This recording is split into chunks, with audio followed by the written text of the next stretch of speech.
occult and eclectic up until now, but it was always grounded. From here on out, the grounding falls away. The hospital is another long runaway, which sends us through the shopping district, and oh good, now the zombies can jump. They're still not worth killing because shooting takes too long and there are too many of them. So I scour the police station for ammunition, and unfortunately no sign of Sybil, and then I run into the hospital. In the hospital, we hear a single gunshot, and then we meet another alive human.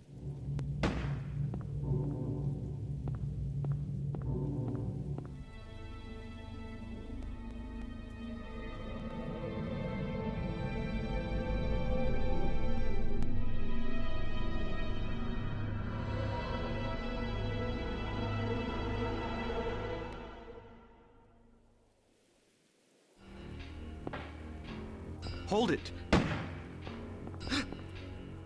Stop! Don't shoot! Wait! I'm not here to fight. My name is Harry Mason. I'm in town on vacation. Thank God, another human being. Do you work here? I'm Dr. Michael Kaufman. I work at this hospital.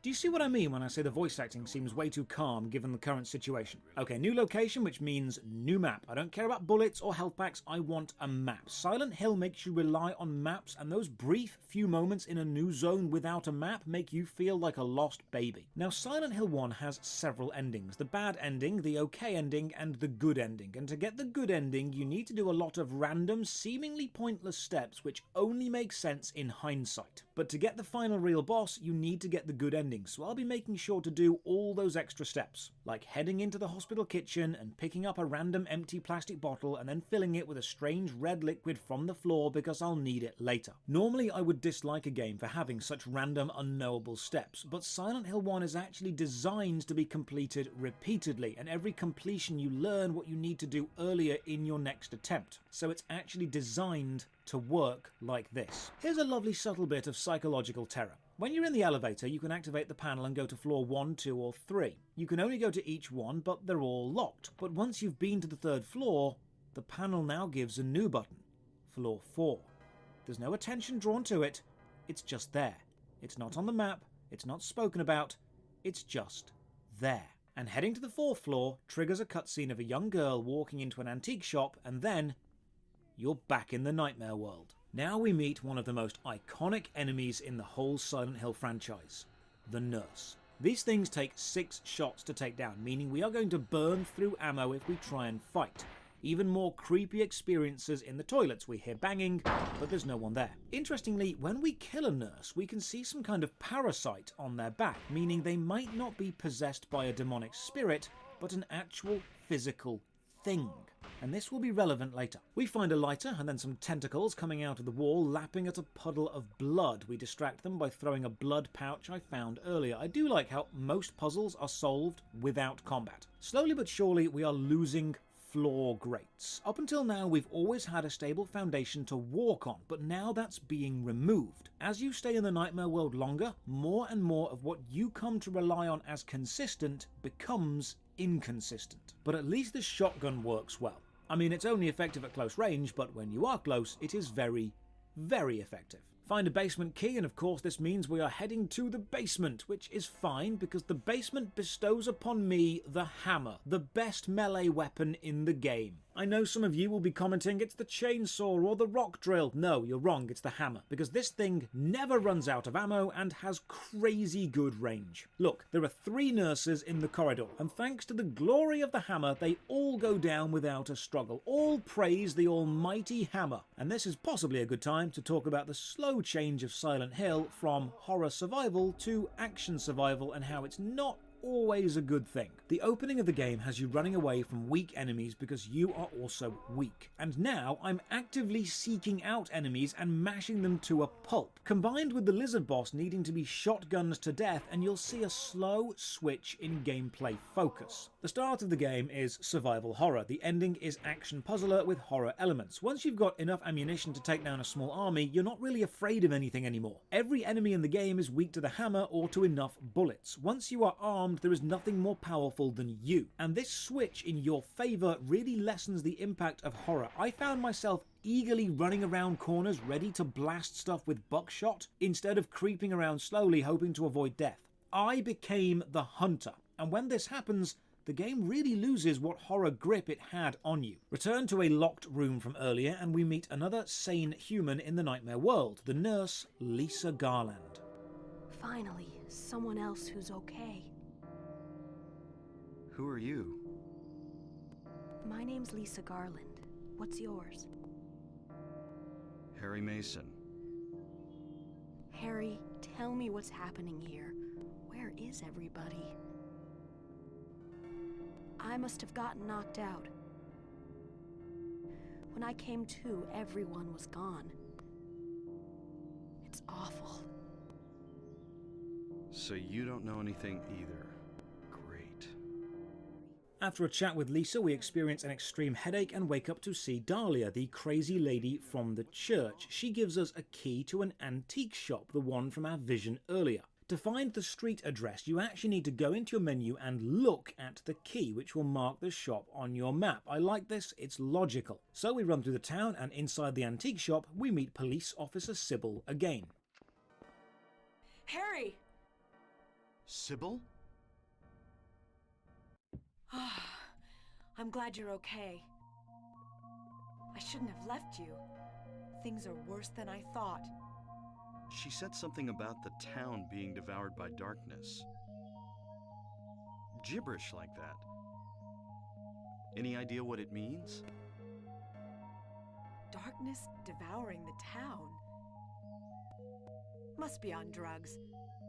Notice the line, "They're all on drugs"? Well, that's a massive bit of foreshadowing because, plot spoilers, most of the town actually is on drugs. That's one of the causes of the mass psychosis. There are demonic forces, but there are also a lot of drugs. In the antique shop, we find a secret back room with an occult altar. We examine it, fall unconscious again, and wake back up in the hospital talking to Lisa. Meaning, wait, did we even go to the antique shop? Lisa says she thinks she saw Cheryl, our daughter, running to the town's resort sector.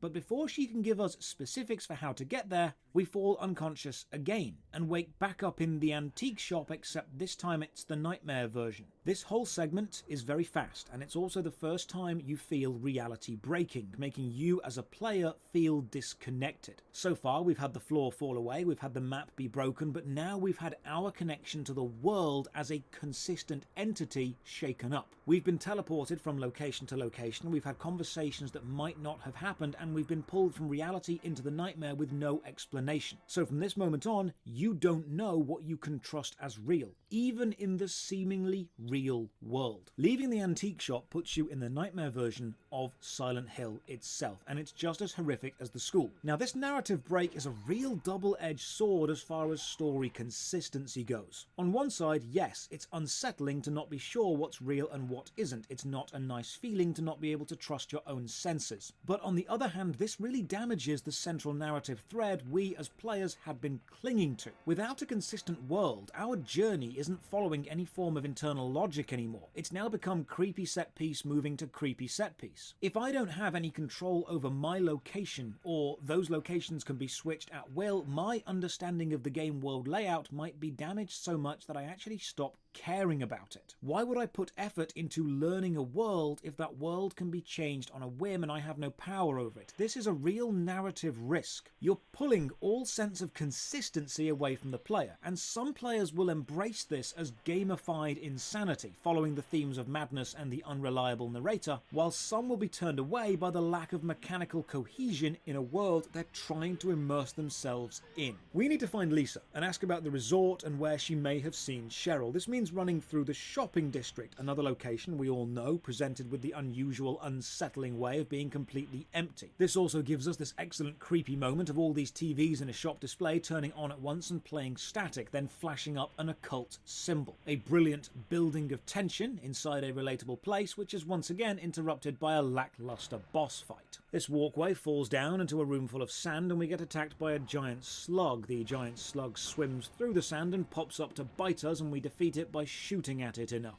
Once it's dead, it's not actually dead, it just burrows away and leaves, so we'll probably see it later. Head out the main doors and back to the main town of Silent Hill. It's moved even more toward madness. The buildings have been replaced with endless black and wind turbines, some rusted shut and some moving, and the road we were on replaced with grating built on stilts. This is otherworldly. This isn't where we were. This is another step toward the madness of constant, unknowable, unstoppable change, which itself reflects one of the themes the game is about to explore much more overtly, the process of growth and change. Sprint through the lashing rain to the hospital and find Lisa again. She explains we can go to the resort part of town by going through an underground tunnel connected to the waterworks. So we leave the hospital and again the world has changed and the previous open town is replaced by a single grated path leading to some steps. We run up to the roof and hey, the slug boss from earlier is back, but it's grown into a moth. Now the boss fight itself is nothing special, just back away and keep shooting. But it's what this whole sequence represents which helps you understand the themes of Silent Hill. We beat the slug earlier, but it returned changed and stronger. So even victory isn't absolute. Then we left the hospital and the world changed. Our freedom of choice was replaced with a single inevitable journey and destination. This game is about loss and rebirth, about personal freedoms being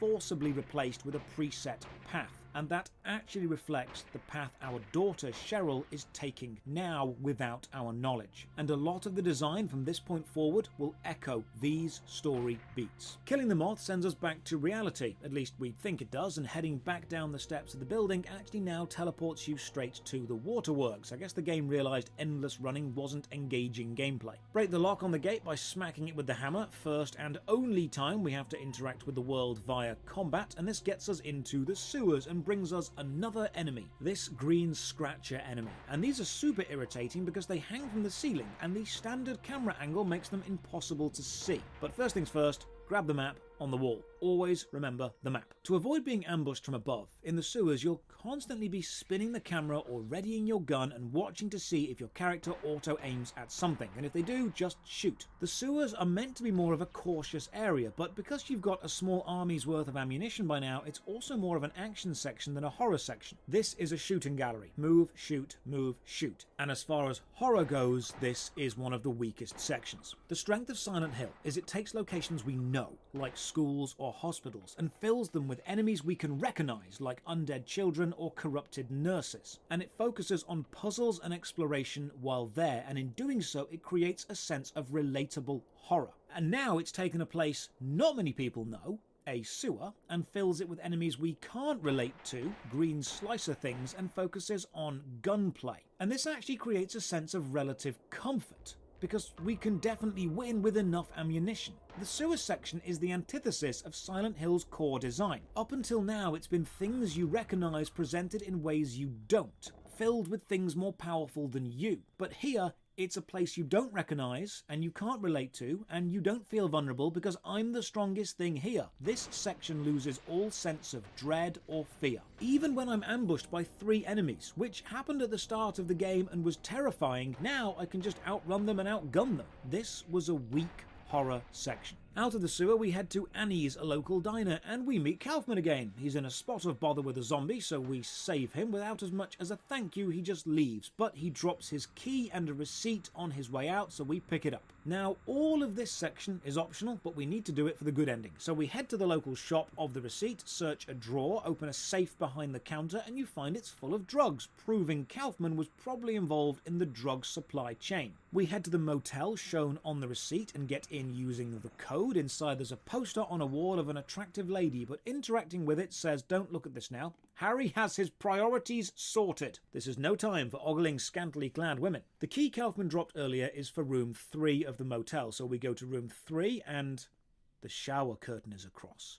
So I check, and I'm really glad the game actually gives you the option to check the shower and lets you know no one is inside, because I bet everyone checked. Find a bike key hidden in a hole in the floor, use it to start a bike in the motel's garage, and inside we find a vial of red liquid. Then Kaufman shows up and snatches the bottle from us. This is good. We needed this to happen to get the good ending. With all this sorted, we run across the bridge outside town toward the resort area, and then we shift to the nightmare world while completely awake. No headache, No unconscious moment, just a reality shift, showing how the darkness is growing stronger. So we run through the nightmare pier and onto a boat, and we bump into Sybil again. Sybil, Harry! how did you get back here? I followed the sewer. Were you the one who cut the fence? Yeah. I'm glad you made it. I was worried about you. This whole thing's been a major blow to you. You need to rest. Sybil, The demon is awakening, spreading those wings. The plot by now is really starting to feel stretched. I'm guessing the designer had some cool ideas for locations, made them, then had to work out how to connect them. So we're told we need to go and check out the lighthouse because Cheryl may be there, and Sybil will go and search the old amusement park because Cheryl may be there. Well, it's really easy to get ambushed on these narrow pier walkways, so I just sprint past everything to the lighthouse. Now, the plot may have taken a strange turn, but the cinematography remains fantastic. This raising camera angle as we ascend the spiral staircase is gorgeous. On the roof, we have another vision of a girl fading into darkness, and the floor is covered with a huge, glowing, arcane sigil. There's nothing else here, so we run back to the boat, and Sybil isn't there, meaning we have to go to the amusement park and find her. That means